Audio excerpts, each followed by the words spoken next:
साथियों नमस्कार। साथियों, बंगाल के बाद अब यूपी में से भी इलीगल तरीके से आए हुए बांग्लादेशी निकल करके भाग रहे हैं और ठीक उसी तरह से भाग रहे हैं जैसे दवाई छिड़कने पर चूहा बिल में से निकल के भागता है। योगी जी ने आदेश दे दिए हैं कि हर जिले में डिटेंशन सेंटर बनाया जाएगा, इलीगल प्रवासियों को खोजा जाएगा, उनको उस डिटेंशन सेंटर में रखा जाएगा और 45 दिन के अंदर अंदर उसे यहां से भगा दिया जाएगा। इस तरह की पूरी कार्यवाही बड़ी तेजी से पूरे यूपी में चल रही है। इसके अलावा यूपी में लगभग हर मदरसे को स्कैन किया जाएगा और बच्चों की जानकारी मांगी जा रही है कि यहां पर पढ़ने वाले बच्चों की पूरी जानकारी दी जाए, कहां से आए हैं, कहां के हैं, कब से रह रहे हैं, किस तरह का इनका व्यवहार है, कौन कौन सा मौलाना यहां पर काम करता है, कहां से आया हुआ है, उसका बैकग्राउंड क्या है, हर चीज स्कैन करी जा रही है। हालांकि यूपी में यह काम पहले से चल रहा था। आपको अभी मैं कुछ डेटा दिखाऊंगा जिससे आप जानेंगे कि यूपी इस काम को बहुत पहले से कर रहा है, लेकिन अब इन्होंने स्पीड तेज कर दी है जब से ये दिल्ली में बॉम्ब ब्लास्ट वाली घटना हुई थी।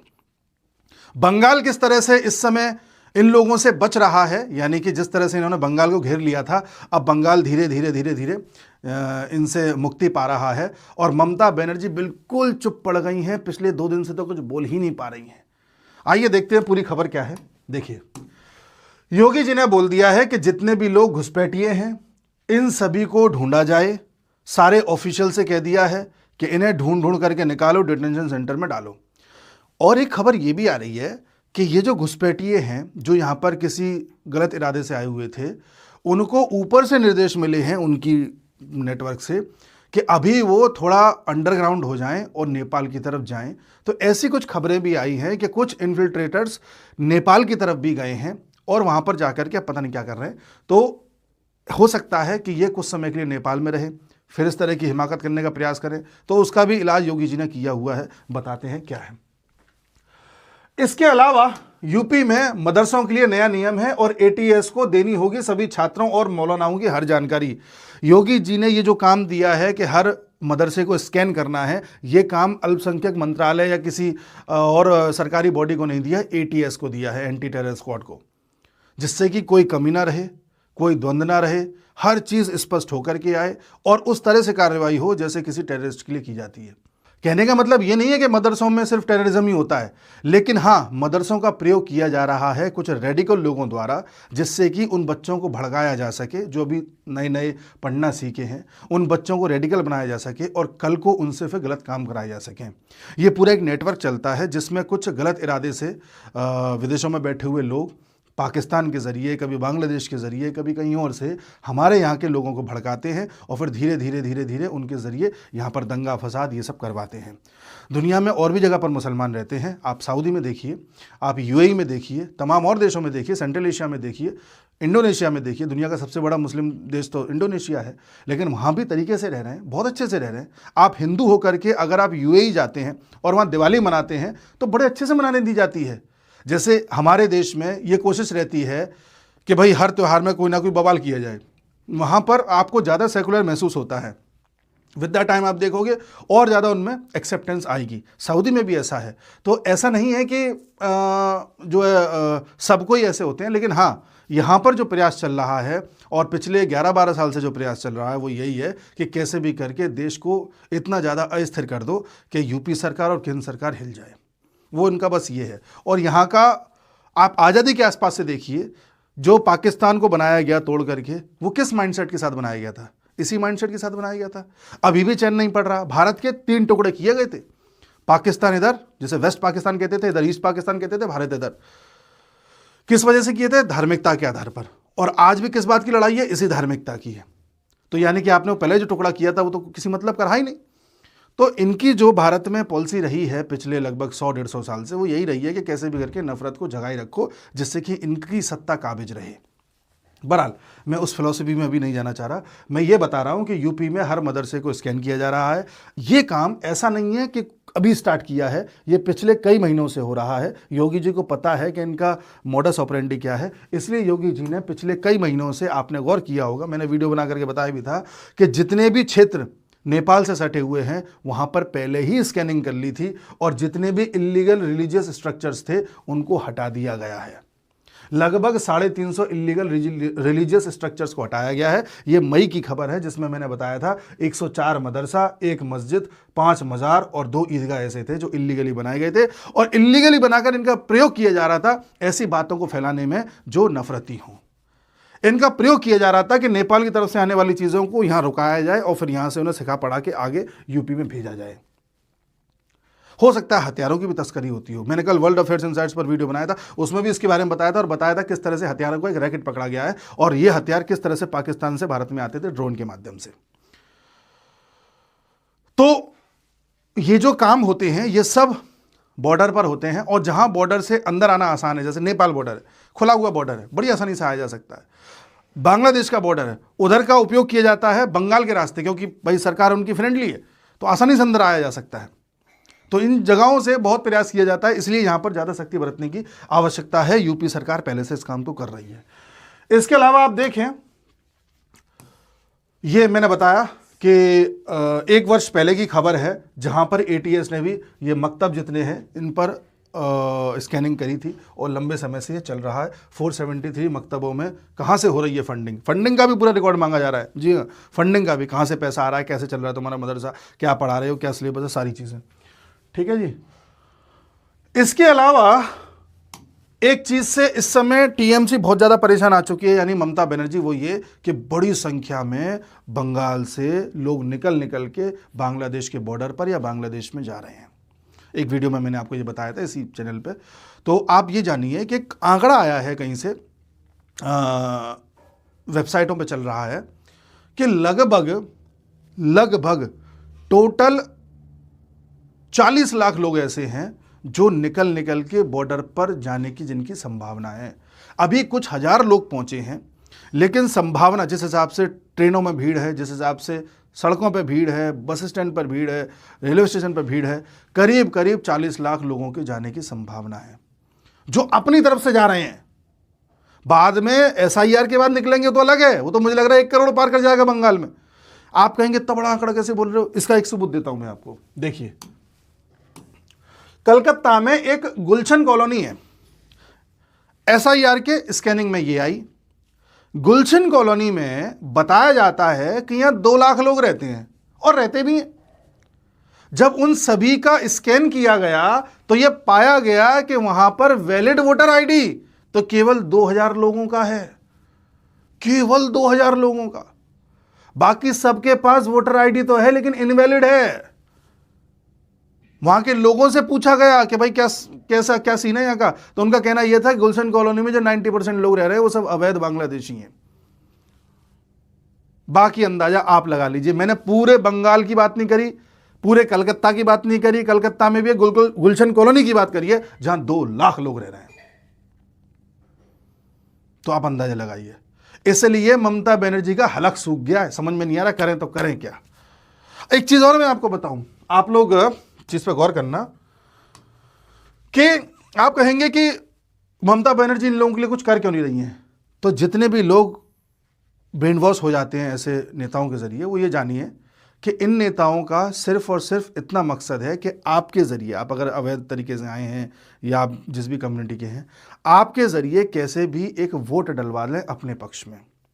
जब इन्हें पता चल जाता है कि आप उनके वोट के मतलब के नहीं रहे, एसआईआर के जरिए आपका नाम कट गया है, फिर आप चाहे भागें, चाहे मरें, चाहे गिरें, इन नेताओं को कोई मतलब नहीं है। इसलिए आज ये भाग रहे हैं, दौड़ रहे हैं, जो भी है, ममता बनर्जी को इनसे कोई लेना देना नहीं है, क्योंकि ममता बनर्जी को समझ में आ गया है कि भाई अब इनका नाम तो एसआईआर में कट ही जाएगा, फिर तो मेरे मतलब कि ये है ही, मैं कुछ भी कर लूं एसआईआर तो होके रहेगी। तो इस तरह से एक पूरा कार्यक्रम अभी बंगाल में चल रहा है और सफाई जो चल रही है बंगाल में, इससे बंगाल मुक्ति पा लेगा इन लोगों से। और जानिए, अगर बंगाल से ही 1 करोड़ लोग निकल जाते हैं तो सोचिए पूरे देश में कितने होंगे। अच्छा, एक आंकड़ा मैं आपको और देता हूं। हमने समय समय पे इसी चैनल पर चर्चा करी है, आपको वीडियोस मिलेंगे। जब हरियाणा का इलेक्शन आया था लास्ट ईयर, हरियाणा में जो असेंबली के इलेक्शन हुए थे, तब आपने गौर किया हो तो हरियाणा के रिजल्ट के बाद वहां पर सबसे ज्यादा मार्जिन से जो एमएलए जीता था कांग्रेस का, लगभग 98,000 वोट से जीता था। वो किस क्षेत्र से जीता था? वो नूह के पास के क्षेत्र से जीता था और ये वो क्षेत्र है जहां पर कथित तौर पर बताया जाता है कि सबसे ज़्यादा रोहिंग्याज और इलीगल तरीके से आए हुए लोग बसे हुए हैं। यह भी बताया गया था कि इन लोगों ने बड़ी मात्रा में इसको वोट भी दिया है, इनके पास वोटर ID कार्ड्स भी हैं। मैं आपको दिखाता हूं, देखिए ये जो खान है, इसका मैं नाम बताता हूं आपको, ये मम्मान खान सबसे ज़्यादा वोट से जीता था फिरोजपुर झिरका सीट से, लगभग 98,000 वोट से जीता था और इसने बीजेपी के नसीम अहमद को 32,000 वोट से हराया था। नहीं, उनको 32,000 वोट ही मिले थे। ठीक है, अब ये जो खान है जो जीता है, इसके ऊपर UAPA भी चल रहा है और 2023 में जो न्यू वायलेंस हुआ था उससे जुड़ा हुआ मामला है जो उस पर चल रहा है। ठीक है, ऐसा व्यक्ति हरियाणा में सबसे ज्यादा मार्जिन से जीता था। अब बीजेपी चलो हरियाणा जीत तो गई, जैसे तैसे निकाल लिया। उसके बाद बीजेपी को यह समझ में आ गया था कि हम हार क्यों रहे हैं, और फिर आप देखिए तेजी से हर स्टेट में इलीगल तरीके से आए हुए लोगों को निकालने की जो प्रक्रिया है वो चालू हो गई। इसमें आप देख रहे थे कि बड़ी तेजी से यह प्रक्रिया महाराष्ट्र में भी की गई थी। SIR की तरह तो नहीं थी जैसे SIR हो रही है कि एक एक इंसान को स्कैन किया जा रहा है, लेकिन हाँ, सरकार ने अपने स्तर पर इन इलीगल्स को ढूंढा और यहां से निकालने का प्रयास किया। महाराष्ट्र में भी ये कार्रवाई चली थी। उसके बाद महाराष्ट्र में इसका क्या फर्क पड़ा आपके सामने है। उसके बाद दिल्ली में भी ये कार्रवाई चली, और दिल्ली में तो ऐसी बस्तियों में जाकर के रिपोर्टर्स ने जब पूछा कि आप किसको वोट देंगे, तो वो कह रहे थे हम केजरीवाल को ही देंगे, हम बाहर से आए हुए थे, हमें कोई पूछता नहीं था, लेकिन केजरीवाल ने हमको बिजली दी, पानी दी, खाना दिया, हमारे लिए वोटर ID कार्ड बनवाए, हम तो उन्हीं को वोट देंगे। ऐसे ऐसे अवेलेबल हैं। तो जाहिर सी बात है दिल्ली में भी जरूरत थी इस तरह की सफाई की, दिल्ली में भी इस तरह की सफाई हुई। देख लीजिए आप, द हिंदू की वो है, Delhi followed by Maharashtra send back the most number of illegal Bangladeshi immigrants. Delhi में सफाई की गई, फिर आप दिल्ली में देखिए बीजेपी जीत गई। ठीक है, बीजेपी की जीत हार से मैं इसलिए लिंक कर रहा हूं क्योंकि विपक्ष में बड़े स्तर पर ऐसे पार्टीज थी जो इनको पालती पोसती थी। दिल्ली के बाद आप देख रहे हैं किस तरह से बिहार में यह चीज देखने को मिली। SIR हुई है बिहार में, तो आपको अल्टीमेट तरीके से देखने को मिली है, और यही चीज हो सकता है आपको बंगाल में देखने को मिल जाए। साथियों, बंगाल में एक ऐसी सरकार का होना बड़ा आवश्यक है जो राष्ट्रवादी हो, क्योंकि बंगाल एक ऐसा बॉर्डर शेयर कर रहा है जो बड़ा ही संवेदनशील है। और किस तरह से बांग्लादेश में बैठ करके मीटिंग्स हो रही हैं, बांग्लादेश में बैठ करके प्लान्स बन रहे हैं, षड्यंत्र बन रहे हैं कि भारत को कैसे दहलाया जाए, इसलिए बांग्लादेश के बॉर्डर को सील करना बड़ा आवश्यक है, और यहां पर किसी राष्ट्रवादी नेता का होना बड़ा आवश्यक है। एक चीज मैं आपको और बताता आया हूं और फिर रिपीट कर रहा हूं कि राहुल गांधी जैसे नेता बार बार SIR का या वोट चोरी का मुद्दा क्यों उठा रहे हैं, क्योंकि इनको बिहार की चिंता नहीं थी, वहां तो ये तेजस्वी को हराया है। इनको बंगाल की भी चिंता नहीं है, इनको तमिल की भी चिंता नहीं है, इनको केरल की भी चिंता नहीं है, इनको चिंता है असम की। राहुल गांधी को लगता है कि मेरी जो जीतने की संभावना है कांग्रेस की वो असम में है। अगर मैंने ये वोट चोरी का मुद्दा नहीं उठाया या इस तरह की चीजों को मैं नहीं उठाया तो असम में मामला गर्म नहीं हो पाएगा। और यही कारण है कि आप देख रहे हैं कि बार बार ये मुद्दा उठा रहे हैं असम के चुनाव को जीतने के लिए। वहाँ भी हेमंत बिस्व शर्मा ने अपने अपने तरीके से कार्रवाइयाँ करी हैं, क्या करी हैं वो अलग वीडियो में हम बताएंगे। लेकिन हाँ, इस देश में बहुत ज़रूरी हो गया है कि इस तरह के तत्वों को यहाँ से निकाला जाए। बांग्लादेशी इमिग्रेंट्स कहीं पर किसी पंचर वाले के रूप में, तो कहीं पर किसी वेटर के रूप में, कहीं पर किसी ठेली लगाने वाले के रूप में, कहीं काम वाले के रूप में, कहीं काम वाली के रूप में, हर जगह मौजूद हैं। 1971 में जब बांग्लादेश बना था तो उस समय लगभग ऑन रिकॉर्ड बताया जाता है लगभग 1 करोड़ बांग्लादेशी थे जो भारत में भग के चले आए थे। विद द टाइम अलग अलग रिपोर्ट्स आती रही, कोई कहता है कि भारत में इस समय लगभग 4 करोड़ बांग्लादेशी हैं, कोई कहता है 6 करोड़ बांग्लादेशी हैं, कोई कहता है 5 करोड़ बांग्लादेशी हैं, जो भी हो हैं करोड़ों में ही। और इनके जरिए कोई भी एक्टिविटी कराना बड़ा आसान है। इसलिए आप ये SIR का अच्छा, SIR भी कोई पहली बार नहीं हुई है, SIR भी इस देश में 11वीं बार हो रही है, इससे पहले 10 बार हो चुकी है। लास्ट टाइम 2003 में हुई थी, उस समय अटल बिहारी वाजपेयी थे। अच्छा, अटल बिहारी वाजपेयी के टाइम पर इन लोगों ने विरोध क्यों नहीं किया? क्योंकि इन्हें पता था कि वाजपेयी जी हैं, मतलब ये लोग विरोध करते हैं नेता को देख करके। मोदी जी की छवि ऐसी बन गई है कि मोदी जी अगर कोई भी पॉलिसी लेकर के आए, कोई कदम उठाएं, तो विपक्ष को यह लगता है हमारी हार पक्की। एक खौफ है मोदी जी का। अटल बिहारी वाजपेयी सॉफ्ट व्यक्ति थे, उन्हें पता था कि ये तो एक वोट से भी इनकी सरकार गिर जाती है, ये तो बड़े ही ईमानदार टाइप के हैं, तो वहां पर जो भी करें होने दो। यहां इन्हें पता है कि मोदी जी को अगर 50 वोट भी कम पड़ रहे हैं तो वो भी मैनेज हो जाएंगे, तो खौफ अलग लेवल का है। तो नेता को देख करके भी खौफ बनता है। एसआईआर पहली बार हो रही है ऐसा नहीं है, पहले भी 10 बार हो चुकी है। एसआईआर ज़रूरी भी है। हम तो कह रहे हैं कि इतना लेट क्यों हुई भाई, पिछले 20-30 साल में परिवर्तन नहीं आया होगा, न जाने कितने लोगों की मृत्यु हो गई होगी, न जाने कितने लोग पलायन कर गए होंगे एक स्टेट से दूसरे स्टेट में, न जाने कितने इलीगल तरीके से वोटर आईडी कार्ड बन गए होंगे, न जाने ऐसे कितने लोग होंगे जिन पर 2-2 वोटर आईडी कार्ड होंगे। तो क्या ज़रूरी नहीं है इस चीज़ को रीशफल करना? बिल्कुल ज़रूरी है। तो विपक्ष को दिक्कत क्यों है? अब आप एक चीज़ और देखिए, आपको वैसे ये टॉपिक यहीं पे ख़त्म करना था मुझे, पर मैं जोड़ रहा हूँ बात। एक चीज़ पर गौर करिएगा, अभी बिहार में इलेक्शन था, इन्होंने मुद्दा उठाया बिना मतलब का, वोट चोरी वोट चोरी वोट चोरी। बिहार के मुद्दे तो कुछ नहीं उठाए राहुल गांधी ने। चलो तेजस्वी ने कुछ मुद्दे उठाए कि हम नौकरी देंगे, ये देंगे, तो वो भी सब इम्प्रैक्टिकल थे कि हर घर में सरकारी नौकरी, जिसका बजट ही तुम्हारे पास नहीं है।